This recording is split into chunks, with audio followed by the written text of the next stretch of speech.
गाव माझा न्यूज, गावाचा विकास देशाचा विकास।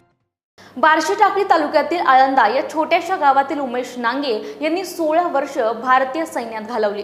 त्यानंतरही त्यांच्यामधील देशसेवेची उर्मी कमी होताना दिसत नाहीये। त्यांनी सैन्यातून निवृत्त झाल्यानंतरही इतर मुलांनी देशाच्या सेवेत जाण्याचं धाडस करावं, देशसेवा करावी या समर्पित भावनेतून कोणत्याही प्रकारचा मोबदला न घेता निशुल्क भरतीपूर्व प्रशिक्षण सुरू केलंय। येणाऱ्या काळात भारत चीन युद्धाचे ढग घोंघावताना दिसत आहे। संपूर्ण जगाचं लक्ष या दोन्ही देशाच्या लष्करी सामर्थ्याकडे लागलं आहे। चीनच्या कुरापती अनेक वर्षांपासून भारतीय पाहतच आहे। त्यामुळे चीनबद्दल एक प्रचंड रोष सध्या भारत देशात निर्माण झालाय। त्यामुळे आपण सुद्धा सैन्यात सहभागी होऊन चीनच्या सैनिकांवर तुटून पडावं अशा भावना अनेक तरुण बोलताना दिसतायत। मात्र उमेश नांगे गेल्या वर्षीपासून प्रत्यक्ष कृती करून विद्यार्थ्यांना त्या दिशेने नेण्याचा प्रयत्न करतायत। चीनला एका प्रकारे या विद्यार्थ्यांच्या माध्यमातून आवाहन करत आहे। चीनच्या आवाहनाला कारेचं उत्तर देण्याची तयारी या तरुणांमध्ये दिसून येत आहे। माझं नाव अजय वासुदेव खाडे। मी मागच्या वर्षी द किंग करियर अकॅडमीमध्ये प्रॅक्टिस करायला होतो। उमेश सरांनी आम्हाला चांगलं प्रोत्साहन केलं व चंद्रपूर येथे भरती निघाली मागच्या वर्षी, तिथं माझं सिलेक्शन झालं। गेल्या वर्षी उमेश नांगे यांनी सैन्य भरतीपूर्व अकादमी सुरू केली आहे। त्या अकादमीमध्ये 70 युवकांना निशुल्क प्रशिक्षण देण्यात आलं होतं। पहिल्याच भरतीवर 60 विद्यार्थ्यांनी ग्राउंड टेस्ट पास केली। त्यामधील काही विद्यार्थी शारीरिक कमीमुळे वगळण्यात आले।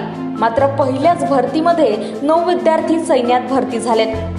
मी मागच्या वर्षी सरांच्या अकॅडमीमध्ये होतो, द किंग करियर अकॅडमीमध्ये। त्यांनी आम्हाला प्रोत्साहन पण केलं आणि प्रॅक्टिस पण दिली। तर जेव्हा भरती निघाली होती चंद्रपूरला, तर तिथं आम्ही भरतीवर गेलो आणि आम्ही रनिंग पूर्णपणे पास केली। आणि काही कारणामुळे माझं मेडिकल अनफिट झाल्यामुळे मला अनफिट केलं त्यांनी। यावर्षी सुद्धा 200 ते 250 विद्यार्थ्यांना उमेश नांगे सैन्य भरतीसाठी तयार करत आहे। त्यामुळे संपूर्ण परिसरात त्यांचं कौतुक होतंय।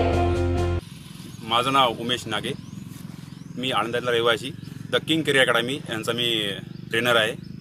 माझी 16 वर्ष नोकरी करून मी भारतीय सैन्यातून परत आलो आणि मग तेव्हा काय करावे तर होतकरू आणि गरीब मुलांना मी फ्रीमध्ये प्रशिक्षण देणं सुरू केले।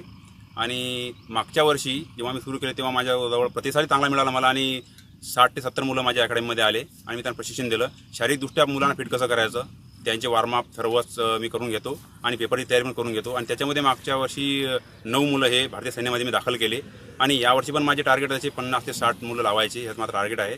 आणि यावर्षी खूप प्रतिसाद मला मिळालेला आहे। यावर्षी 200 ते 300 मुलं माझ्या अकॅडमीमध्ये आहेत आणि त्यांना पण माझं प्रशिक्षण देणं हे चालूच आहे आणि हे मी देशसेवा करत राहील। आणि माझ्या जागेवर किती मुलं मी पाठवू शकतो फ्रीमध्ये त्यांना प्रशिक्षण देऊन निशुल्क, ते मी करत राहील। गाव माझा न्यूजसाठी हिम्मतराव तायडेसह संतोष काळे, बाळापूर, अकोला।